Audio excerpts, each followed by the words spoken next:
This is the Mental Mettle Podcast, and I am your host, Coach Thomann. I'm a former athlete, teacher, coach, and athletic director that switched careers after surviving cancer and a stroke in the fall of 2020. But I'm also a dad of a son and a daughter that were successful high school athletes that went on to college. Now I use that experience along with my ICF coaching certification when helping teams, coaches, and athletes from all over the country. Each week, I will pose a specific question that will help coaches of all types better understand mental toughness. In the Mental Mettle Podcast, coaches will learn to help their athletes overcome adversity without being the adversity they need to overcome.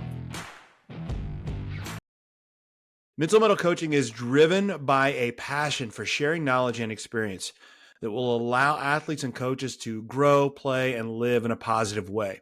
We offer a range of coaching and professional development services. First and foremost, we offer individual mental coaching for athletes, and it's easily the most efficient and effective way to help athletes replace fear and anxiety with positivity and confidence.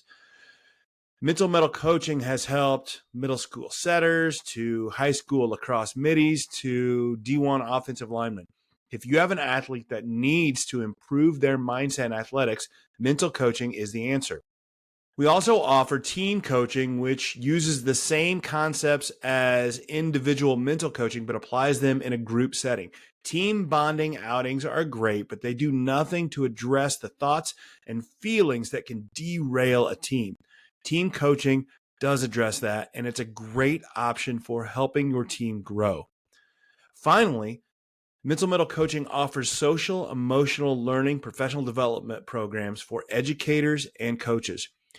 There are self-paced online programs, there are virtual coaching options, and even in-person seminars available. This PD will help increase the mental health of your staff and eventually your student athletes and the culture of your school. All of the Mental Mettle coaching programs have the same goal. Our mission is to help athletes and coaches develop a resilient and spirited mindset that will help them confidently face any obstacles or challenges they seek, regardless of their situation. If you would like to see the same in your athlete, your team, and your staff, contact Coach Thomann for more information.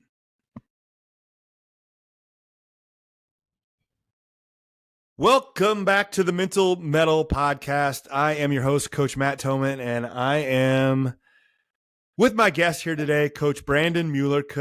Coach Mueller is the head coach for the Illinois Wesleyan University men's volleyball team. And I've had some volleyball coaches on the program before, but I haven't had a men's volleyball coach yet. And I think that I'm excited to have that. But and Coach Mueller and I have been friends for years. He was my daughter's high school volleyball coach, which is so we've, and we used to work together. It's great. You and I have had more conversations that I can count about different things. So it's going to be nice to actually have one recorded that we can put out there, because I always think we have really good stuff to talk about, right? Maybe other people might learn from it. Without a doubt.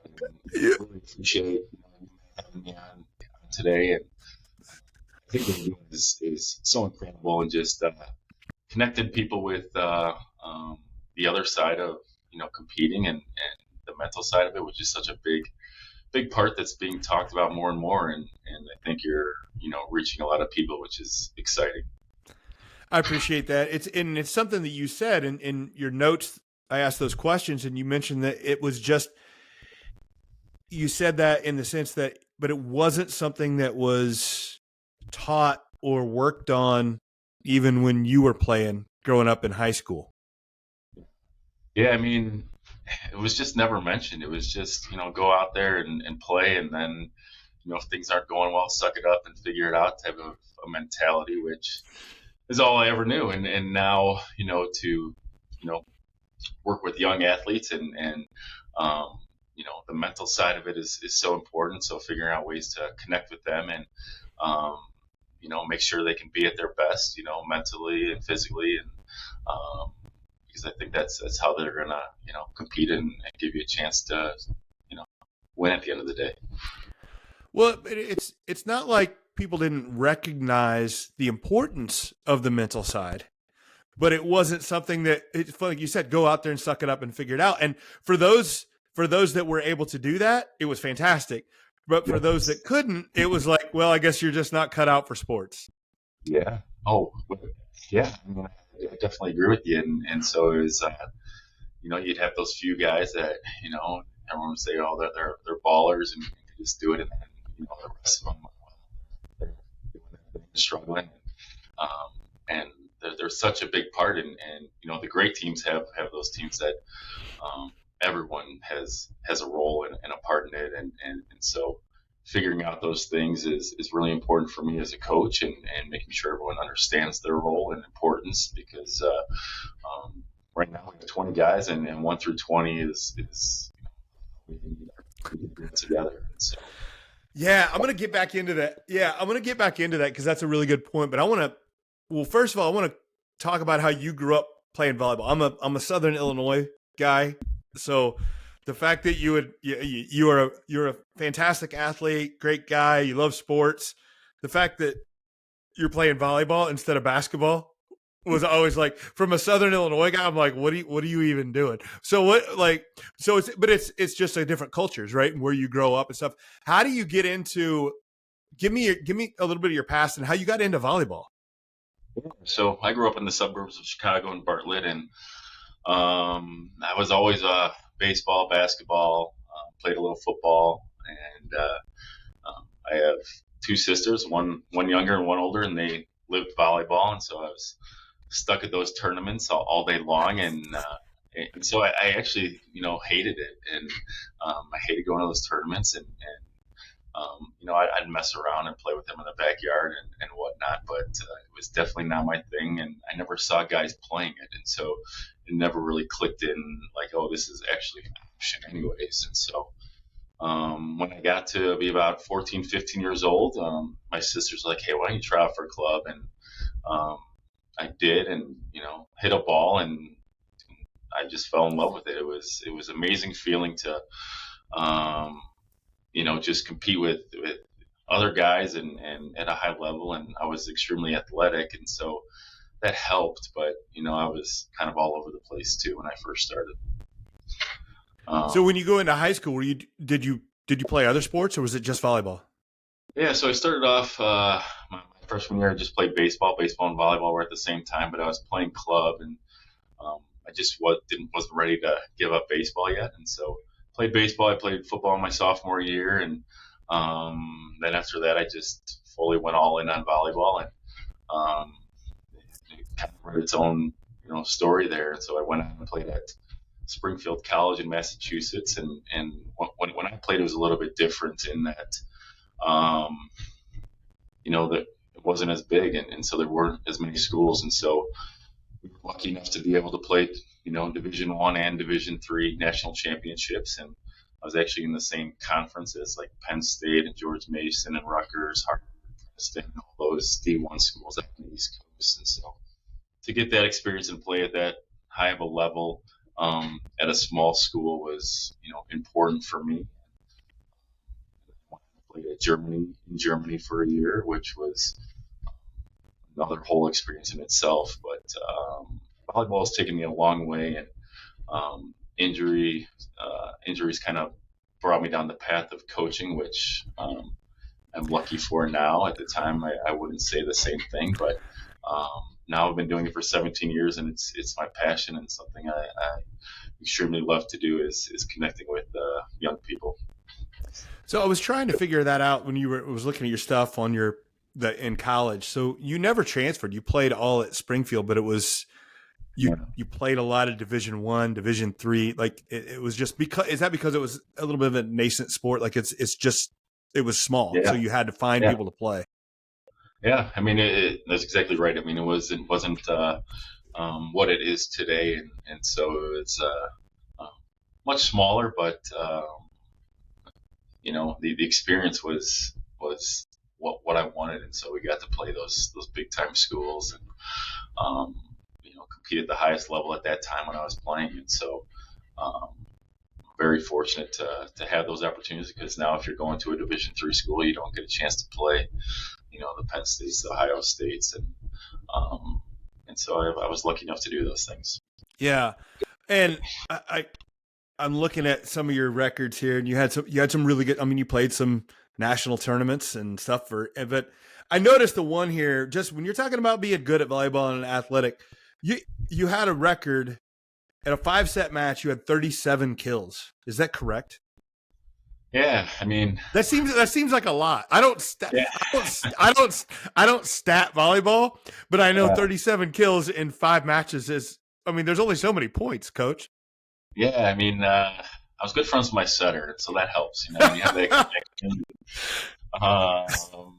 And so that's the biggest thing is those friendships, and you have to be friends with the setter if you're a hitter. So, and I was fortunate to have great teammates that, you know, gave me those opportunities to put the ball away, and you know, I was always a confident player, and lucky enough that you know those balls fell for me.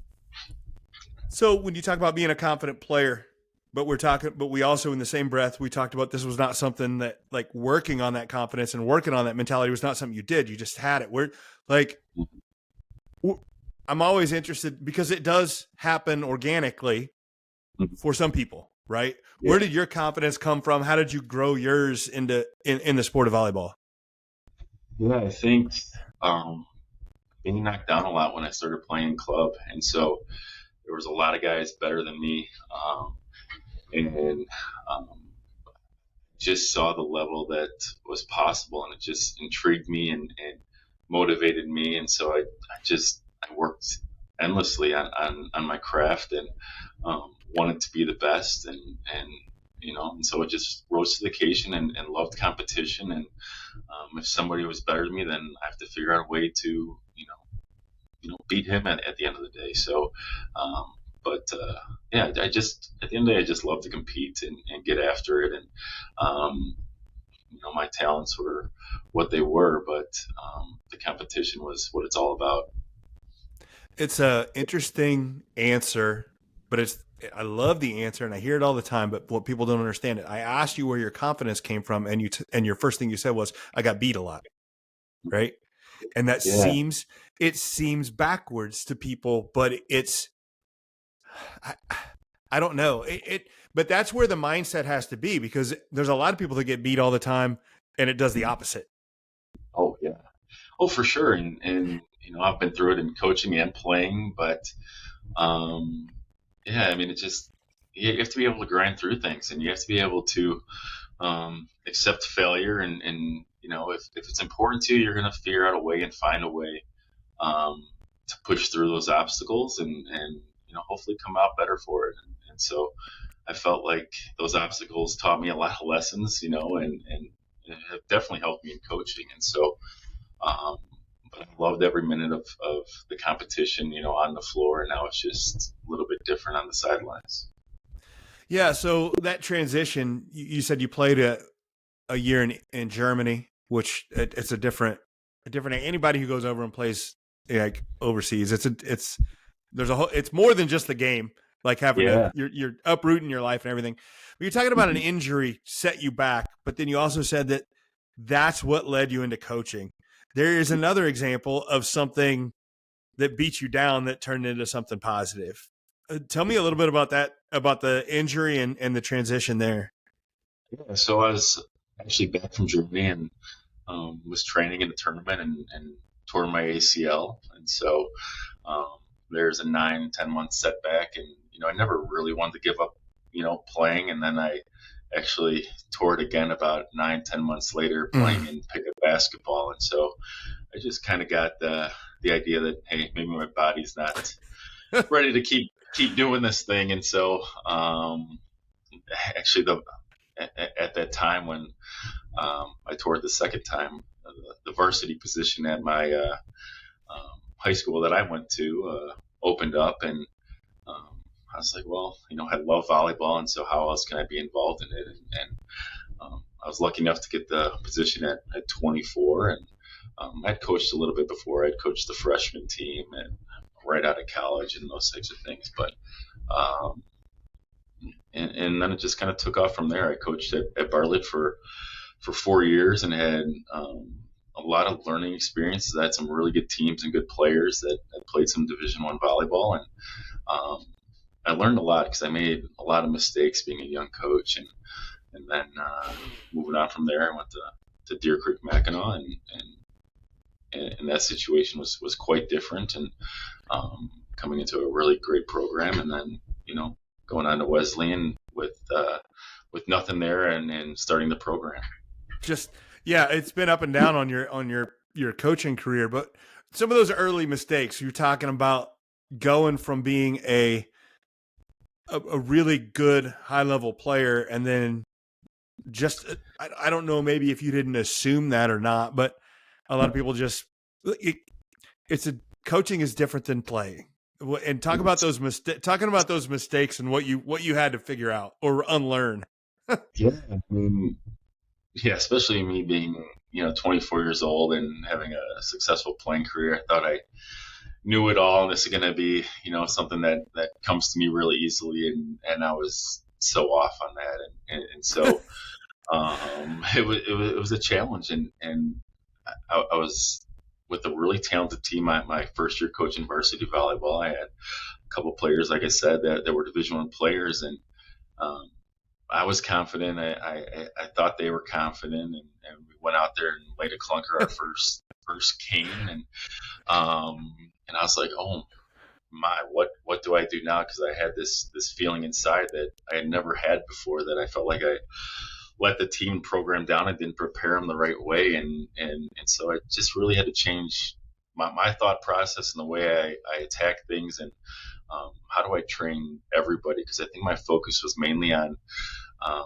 the best players, and I think I totally had to flip that along my coaching path and make everyone feel like they're a big part of this thing, and how to uplift everybody so that everyone has a role and a place on this team, because it takes whatever it takes, whether you have 15 players or 20 players or 10, it takes everybody, and everyone's got to be all in at the same time. If you have a couple people out and a couple people in, it just doesn't work. And so how to keep everyone moving forward and pushing for the same thing is what I've learned. You're talking about them being, you said, I thought they were confident, right? Yeah. There's there's a difference between, I don't know what they were, but a lot of times I find there's a confidence and arrogance can look the same, but they're not the same.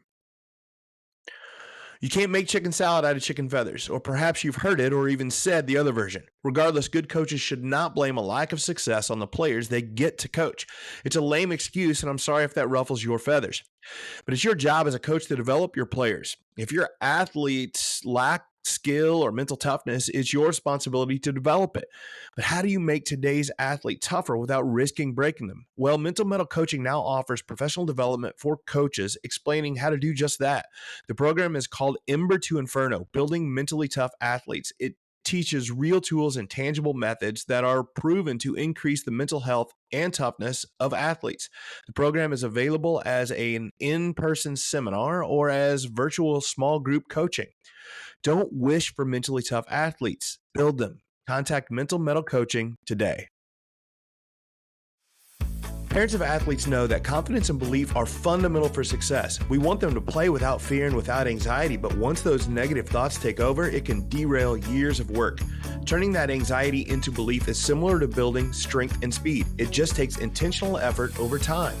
Mental Mettle Coaching provides the individual drills needed to build the positive mindset necessary for success on the court and in life. Contact today to schedule a free coaching session and start building mental toughness in your athlete. We definitely got punched in the mouth and had no idea how to handle it.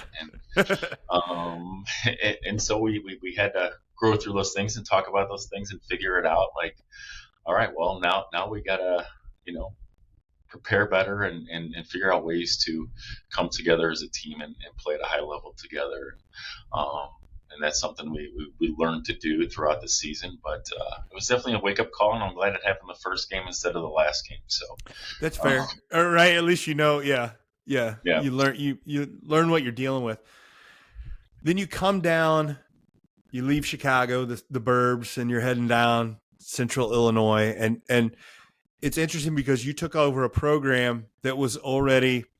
I don't know if you saw this recently, but like Deer Creek-Mackinaw volleyball got some awards from what they ranked the IHSA. Yeah, some like so. It's a very storied program that you were a part of, but it's not all you because it was rolling when you took it over. Yeah, I mean, Deer Creek-Mackinaw, I just saw that somewhere on social media that they were, top 50 programs in the history of IHSA, which is incredible. And for me to be a part of that program, I was so fortunate to be given that opportunity. And so it was never a plan. I never even heard of Deer Creek-Mackinaw. And so, I mean, I went to the state tournament and saw them play that year that they won it. And they were a talented head coach club in town. And so I knew a lot of those players and recognized them. So when that position opened, I applied and was fortunate enough to get that job, and I've met so many great people. But the program was at the top, and so the expectations were, to do it again. And so how do you, do it again? And so the pressure of that was what it was, and for me, when I got that job, it was something I had to think about, like. Is this something I want to jump into? And it turned out it definitely was, because I knew the expectations were going to be great, and I knew the players that were coming back on that team. It was win or bust mentality. It's an interesting. So your first year, like your first year coaching a program, and you guys third that year, right? Yeah. Yeah. So. Can you imagine for almost any coach coming into a brand new program in your first year there, you win third in the state, and anybody would be ecstatic. But honestly, we had everybody back from a team that won state the year before. It didn't really feel like a letdown, but it had to be a little bit. It almost was a little bit of a letdown. Yeah, I mean, I think. Well, I know everyone's goal. When I got there was to win it all again. And so I understood that. And so I did everything in my power that I thought was best for the team at the time to do it. And I guess we came up a little bit short, but it was still such an incredible season. Just coming into the situation was unique and something that I look back on and was so fortunate to have. But yeah, I mean, I had to come in and make it my own too, and I had to be myself, and I wasn't going to give away those things to win the state title, and so I thought my way was the right way, and continue to just do things that I thought was best for the team at the time, and but great players make great coaches too, I think, and we had a lot of great players, and so it sure helps, right? Yeah, it certainly does. So, well, and just to make those that are listening, you did redeem yourself the year after and won a state title. That's not all bad, right? Yeah, fair enough. So yeah, I mean, we did win first the next year, and we had a lot of returners again, and so those young ladies were definitely motivated to make it back to Redbird Arena and get that first place title. And we were fortunate enough that the ball bounced our way and we made enough plays to make those things happen. Yeah, I think that when you were talking about having a program, yeah, you have to have good players. And if anybody's listened to this and you want any more of that story, if you haven't heard, I had your best player, Lauren Anderson, on my podcast, and I think there's like anybody could coach and win some games with her out there. No offense, but maybe not a state title, but she's right. So. But I think when you talk about making sure everybody's on the same page and working together, that feels like that's one of my favorite parts about your programs with the girls volleyball there. It felt that way because my daughter was in it as well. It felt like it was one of the most cohesive programs it was like a well-oiled machine with everybody doing their parts. It really felt like that. Oh, for sure. And that goes for, a lot of it from the years before I got there. I mean, they just just hoping to just keep those things going. And so, just in Deer Creek-Mackinaw, I mean, when they grow up as young girls wanting to play volleyball and compete. And so, such a great, so they understood a lot of things and about the game. And so I just had to maybe fine tune things at times, but yeah, it's about making everyone feel important. And so, like you talked about, I mean, we had Lauren on your show, and she was definitely my best player. And so, how do you get everyone on board? And I think she's someone easily to follow her is something that's pretty easy to do, because she is so motivated, and so a luxury to have your best player as your hardest worker. And I think that's how championships begin. And but yeah, I mean, my biggest worry was making sure those young ladies that were maybe 11th or 12th felt like they were important and had a role, because they were important. And sometimes they get a little bit left behind because you had the Laurens and the Kylie Blocks and those other players that get all the recognition. And so for me as a coach, I really didn't recognize them on my part, because I knew they were going to get it from the papers and the TV and all that other things, and they were self-motivated. So it was about me recognizing the other young ladies that were a big part of those great teams, and they're gonna get us those titles and great seasons with them on board. Yeah, it's those, and recognizing all those little pieces that you have to, or they'll, because if they fall apart, it doesn't matter. But if somebody had asked, well, how do you build a winning culture that wins year after year? Like you kept it going, but one of the things I always noticed from that program, it started with, you had to have selfless people doing your, like you said, your rec program, your Shelly Lee's, and then for a while it was Leanne Anderson, but doing it at the junior high that was I'm missing other people that did this. Like they started that program. I mean, you just got fed people that knew how to play already, and you just kept going. And it's that takes, it was a community effort that took a long time to build. And like I said, I don't want to say selfless, but there were a lot of people that didn't get the recognition that were like, without those people doing the program, like it's not what it is.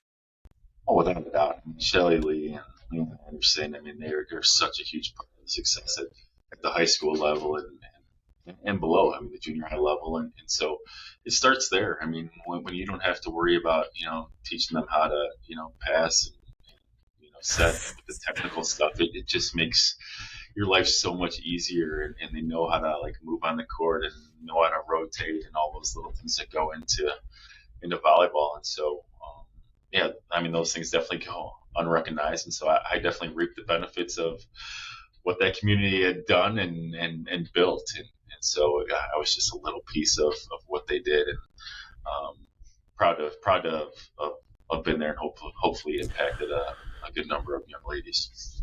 Yeah, I think as a head coach for a program, and this, I don't care what the sport is, volleyball, baseball, football, basketball, whatever, I think that has to be it. If it doesn't exist and you want to be there long term, like it has to be something you have to help develop that. If like I said, it was there when you came in, but if not, you have to like acknowledge it, develop it. Like you said, you're gonna have to teach them basics. And yeah. Oh, without a doubt, and that's why I wanted to get involved in the junior high, and that's why I coached the junior high when I was there as well, and just kind of all the things that I taught them at that level, they could bring to the high school, and it just made that transition, so much easier, and they knew how I coached and my expectations, and it just kind of, instead of coaching them for 4 years, I got 6 years out of them, and I think 2 extra years definitely helps. And I absolutely loved coaching junior high, and I think a lot of people look down on that, but I thought those teams were so fun to coach, and you just see the light bulbs popping all over the place with those young girls and the excitement that they have. And so those were actually some of my favorite seasons as coaching, at the junior high level, to be honest with you. Yeah, I think that I've mentioned this before on this podcast, but with volleyball, your high school volleyball coaches have this really unique opportunity to coach their junior high athletes, and you can't. That's the only. I think it's probably the only sport you can do that. And to be able to do that, I think if you're not really leaning into that, you're missing some opportunities. You're definitely missing an opportunity, and maybe there isn't a position open, but I think you got to find a way to get down there and connect with those players. Yeah. Help out, because it's such a big thing, and those girls look up to the high school, girls in program, and so they want to play hard, and they want to be successful, and so I think that only helps in growing whatever program you're at. Yeah, and I've said before, when you talk about expectations, I used to love sticking in and watching your practices and stuff, and I always thought it funny that they always work about, like, the IHSA is so worried about in the fall, they're starting football practice, right? And they got to get those guys the breaks and it's hard, and they work hard. But I'm watching those football guys out there sweating in the heat, but they got to get these breaks and they got to do this. And then I go into I go into these hot boxes that are high school gyms, and nobody's caring about the ladies in there playing volleyball. And it is a hot box in there. You're doing 2-a-days, and they're just dripping sweat. And I'm like nobody is over here worried about these girls like in this sauna. And I'm like, they are the ones really putting in the effort, the time. And I loved it. It was great, but it just always made me laugh. Yeah, I mean, it's definitely a different animal that nobody really thinks about unless you're like thrown into it. There were definitely some hard days, and we did do 2-a-days, and I don't even think they're allowed to do 2-a-days in high school now. But they were long days and challenging days, I'm sure, for those young ladies, because we definitely pushed them, and you had to have the towel out because those sweat marks stayed for a bit. So, it was always a good time, a challenging time. But when you look back on it, wow, yeah. So then, if we keep going in your story, you go from a program that is in the top 50 of all programs in high school in IHSA volleyball, a storied, cultured, well-oiled machine, to a program that did not exist, right? So you were so it's not whether or not there was a culture or what it was like. It's like it did not exist. You take a men's college volleyball program that did not exist. You're the first ever coach. It's a completely different animal. Yeah, it certainly is. And I'm so fortunate enough to be here at Illinois Wesleyan, and it's definitely my dream job is what was to coach at the D3 level men's volleyball, and so to be doing it is so incredible, and to be the foundation at Illinois Wesleyan is incredible, but extremely challenging. And so I actually got hired in 2019. October, so pretty late in October, and then as you know, COVID hit, and so to bring in a recruiting class when I had never coached college before, and so how to navigate those waters and bring in 12 guys, by August was definitely a challenge. As I had guys that didn't even get to visit campus because of COVID, and so to get these guys to believe in what I was trying to build here, the university itself, but also, I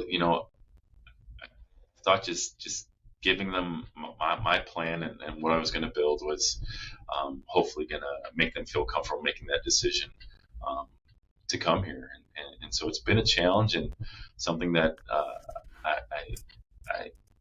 I bring every day is give your best, and I think hopefully it'll be enough. And it's been a ever-changing landscape for me as things have changed, but I love every moment of it. And so I guess to go back a little bit, when we first started, our expectations have changed dramatically from then to now, and it was just, how do we survive this thing, and how do we find the positives in everything we do, because we were going to lose a lot, and I think that was just a natural thing when you have 12 freshmen competing against guys that are 22 years old, and, they're grown men, and I got guys that are these skinny guys coming out of high school, and yeah, they're athletic, but um,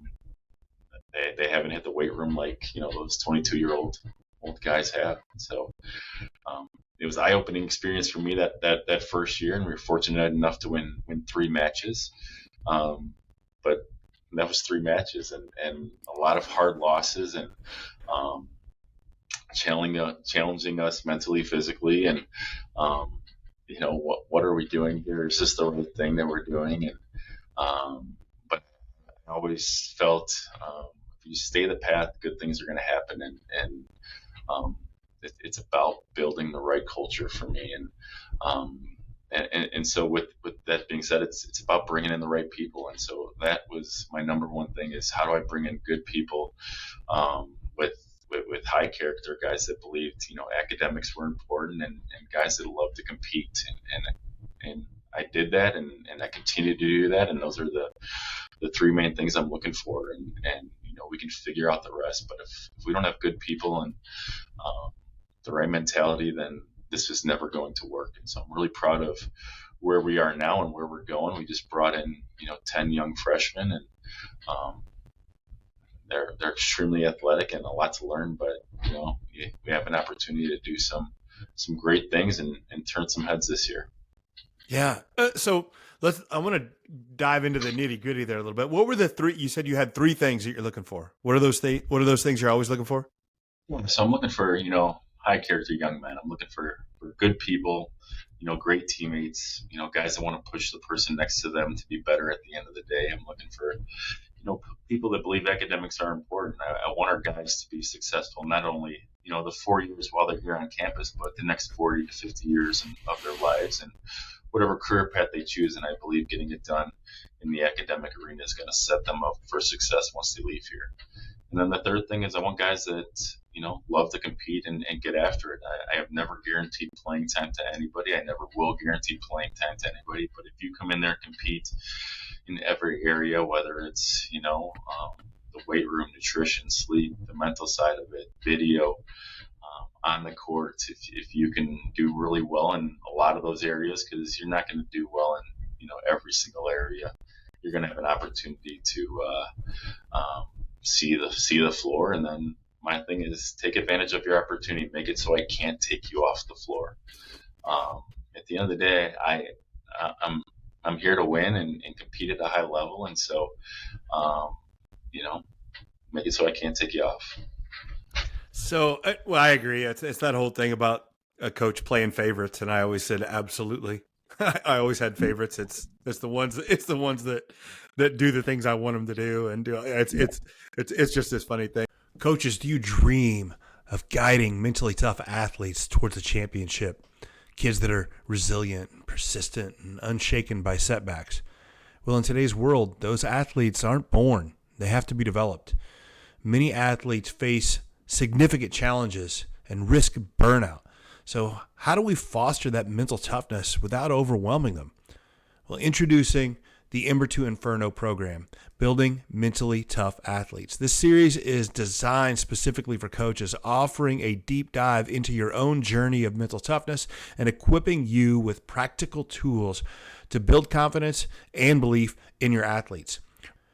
Rather than just simply adding more adversity to their life, we focus on creating a strong foundation for mental resilience. You'll learn how to transform a spark of motivation into a blazing fire of toughness, using techniques that address challenges like social media pressures, athletic stress, and trauma.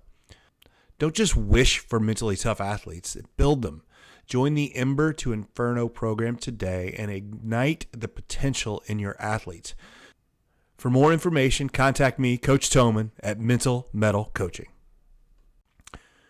Parents, is your athlete ready for the upcoming sports season? They might have the strength, the speed, and the skills, but without confidence, they could still struggle when the game is online. Skill and strength are great. They're necessary, but they're not used to their full potential without the right mentality. Confidence is key. It's the key to unlocking that full potential. And at Mental Mettle Coaching, I offer personalized sessions designed to build the confidence your athlete needs for a successful season. My proven techniques empower them to perform under pressure, both on the field and in life. Don't let a lack of confidence hold them back. Book a free session today and discover the power of confidence. Visit the website and get started on the journey to a more confident and successful athlete with Mental Mettle Coaching. But when you're talking about the mental side of stuff, and you're talking about high character and stuff like that, that's what I'm about. But you mentioned that it's not something we worked on when we were coming up. And nowadays, what do you do, if anything, on purpose to help develop that? You know what I'm saying? Like, a lot of times we want the mental stuff to grow. We know it happens organically if we're doing the right things, but are you doing anything to foster that? I think the biggest thing for me is, since I've been here, is how do I build my relationships with these young men? They're coming into a whole new situation with coming to a university, and so they have so many stressors and things on their mind, and volleyball is a big part of their lives. And how do you impress the coach? And it's all about just being yourself. And so how do I make them feel comfortable being themselves, opening up to me, and having conversations that aren't about volleyball, but about life and things that they enjoy doing? And how do I connect those things that they enjoy doing, maybe with volleyball, or with something that they're struggling with? And I have those things in the back of my mind that hopefully can help them push through some struggle and failures, which are going to happen while they're here. But if you don't have that relationship, then I don't think any of it works. And so having the guys just come in my office, or just having my door open so that they feel comfortable coming in and connecting with me, because it is important to be able to connect with me.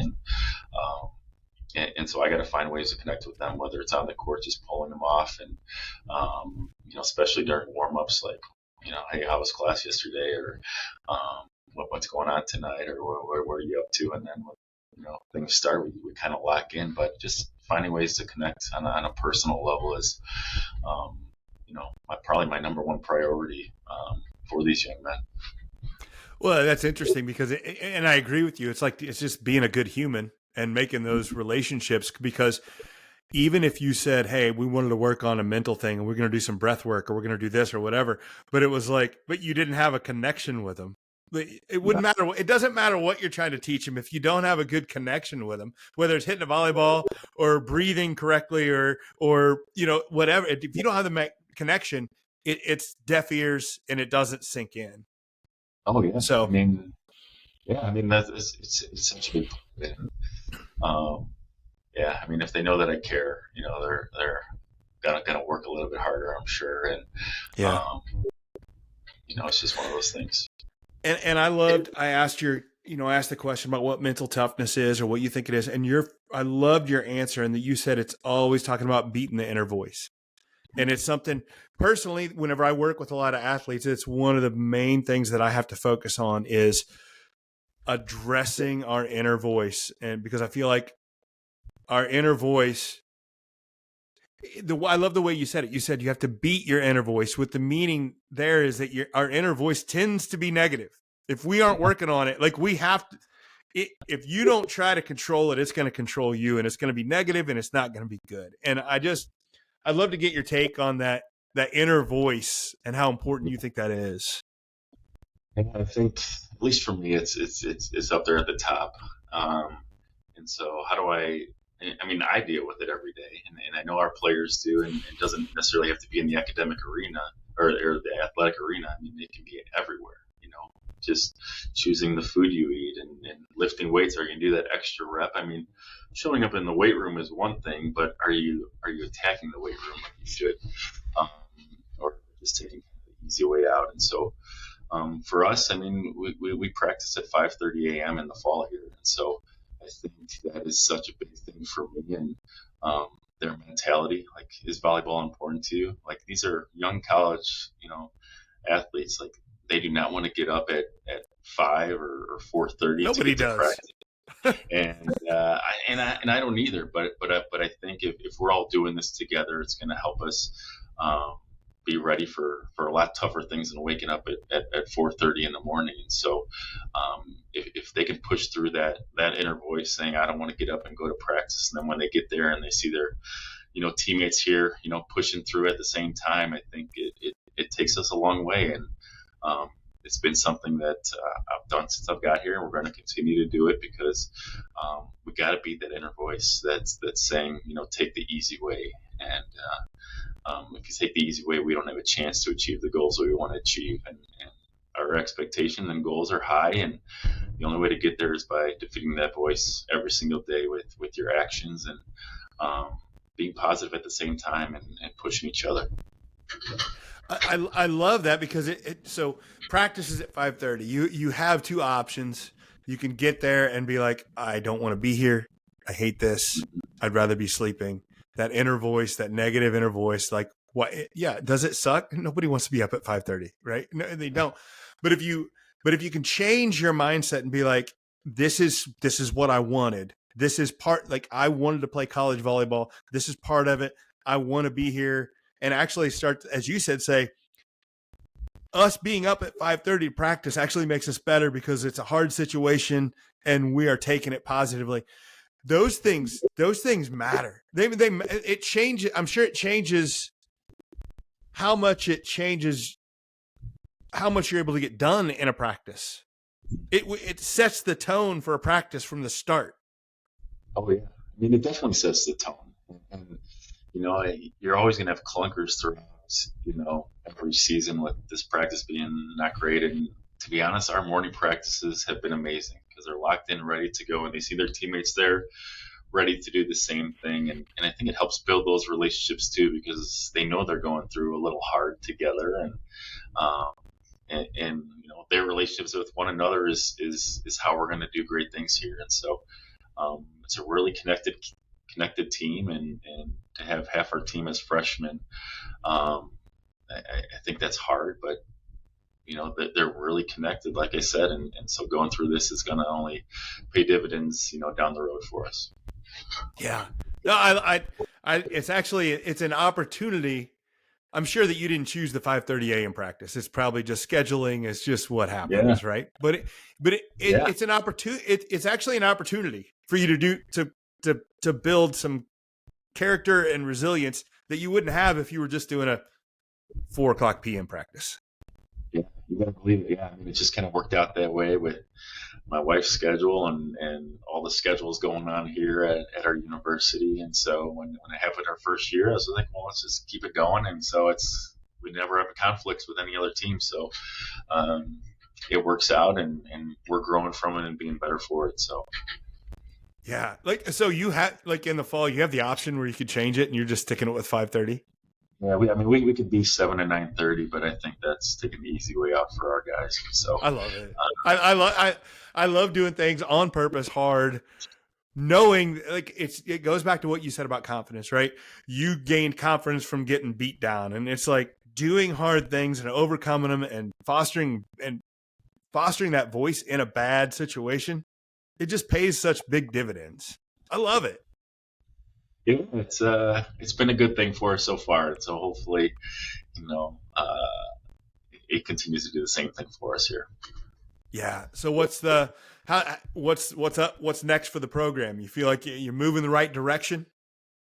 Yeah, we're definitely moving in the right direction. I think we're finding guys that push our starters at the end of the day, and I think if you push your starters, you have a chance to be championship program when everyone's pushing the starters, and so everyone wants to play, but everyone's got to be able to bring it every day, and like I said, take advantage of your opportunities when given. But if you compete every day, give us your all, good things are going to happen for not only you but more importantly our program here. Which is exciting. So it is. We'll see what happens. Yeah, I mean, you're still early on in the program. You're getting it building. It's a good deal. So, about out of time here, Coach. What did I miss? What did I not ask you that I should have? Anything you can think of? Good question. Not really. I really wasn't sure where this conversation was going to go when we first started. And glad we kind of touched on these things that I thought were important. And I think that, you know, attacking that inner voice in a positive way and making good choices is a big part of what I wanted to, talk with you about. And so, yeah. I love you mentioning the inner voice, and it's something you struggle with, and I think that's for coaches to be vulnerable and admit those things to their players. I think it's huge to let them know that what you're feeling is the same thing I'm feeling. Like when we lose a game, you think it's your fault, I think it's my fault, and I have to deal with that voice in a positive way. We're all, and I think the second people understand that they're not the only one going through something like that, which I think we all have that issue with the voice, it gives them some hope.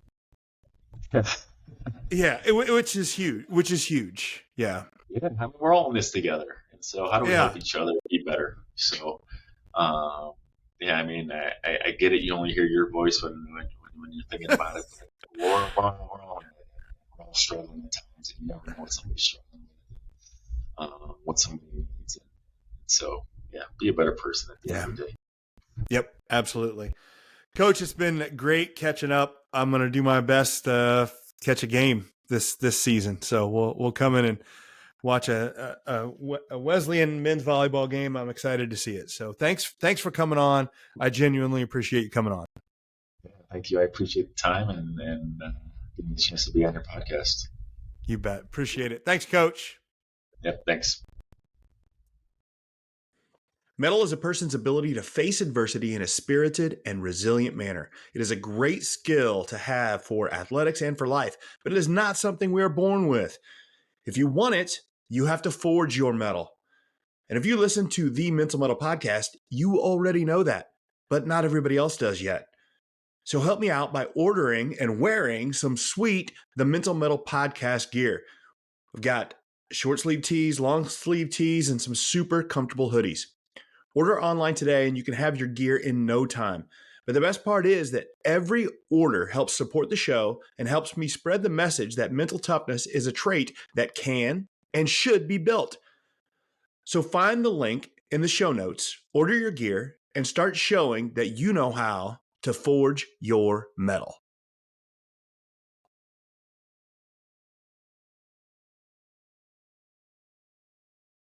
Just another great interview with another great coach. I love Coach Mueller. He and I have been friends for a while. Like I said, I used to step into his practice. I was actually his AD for a while, and then he was my daughter's coach when I was working we worked at the same school, and I would step in and watch some of his volleyball practices. At one point, I realized I was going to go be a girls basketball coach, and I'd never coached girls before, and I can remember wanting to go in and check out some of his practices with girls volleyball, and just to be like, most of it was so that I understood that, yeah, you can still coach girls really hard and you can push them and real stuff, that because I didn't want to overdo it. And I was like, I don't think I can. I think I can just be the same kind of person, same kind of coach. And watching him, and I'm telling you, man, they had those hot gym practices in August, and when they were run, like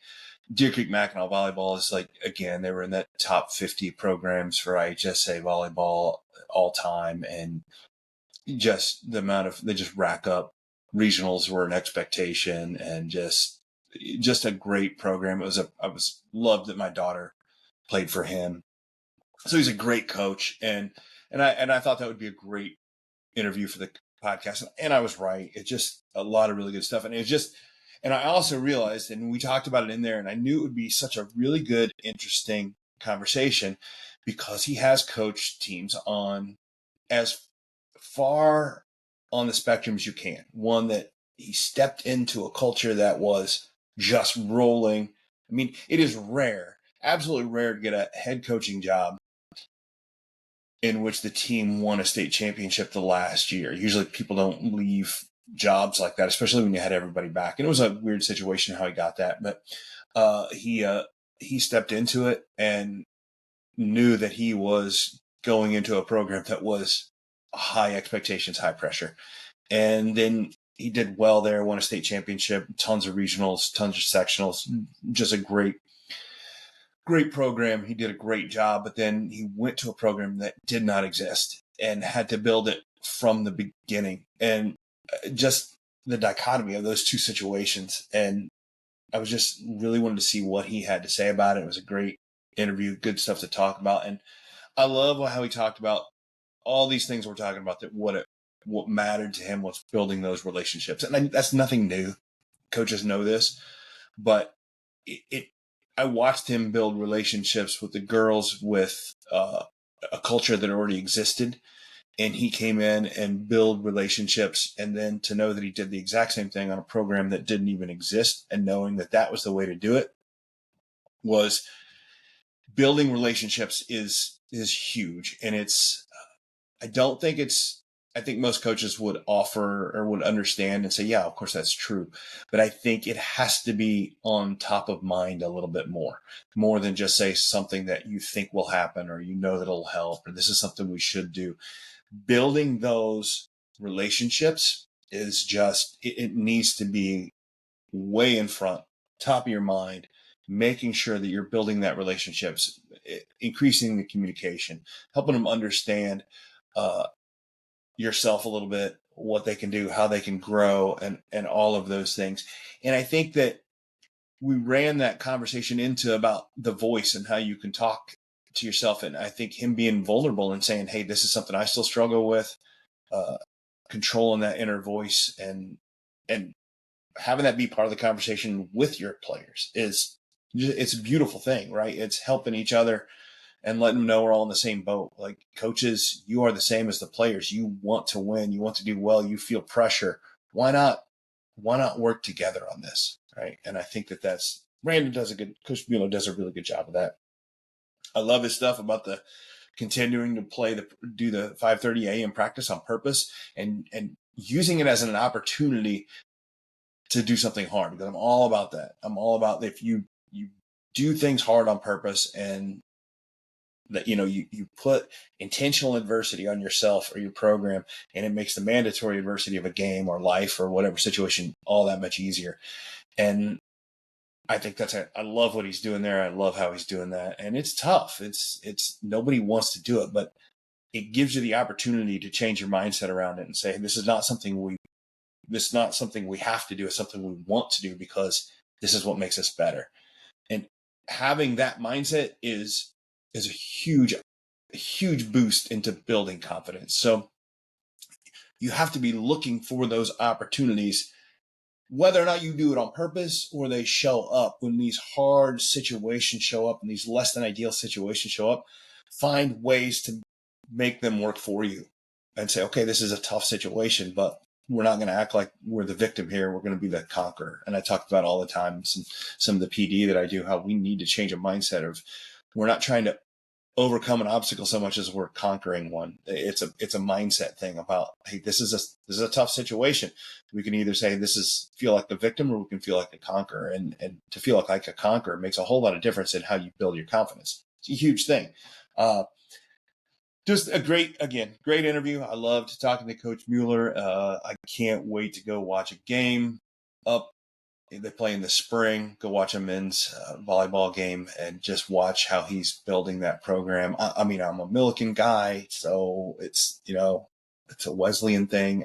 It's a little bit of a rivalry there, but I don't think Millikan has men's volleyball, so it's okay. I can go root for Coach Mueller and his Titans. That'll be fun. I'm excited to go see that and see how he grows that program and just watch that grow. So, So as far as other things, hey, some of the things we've talked about in there, building those cultures and building and working on their voices and how to build some mental toughness that he was talking about. Those are all things he's doing well.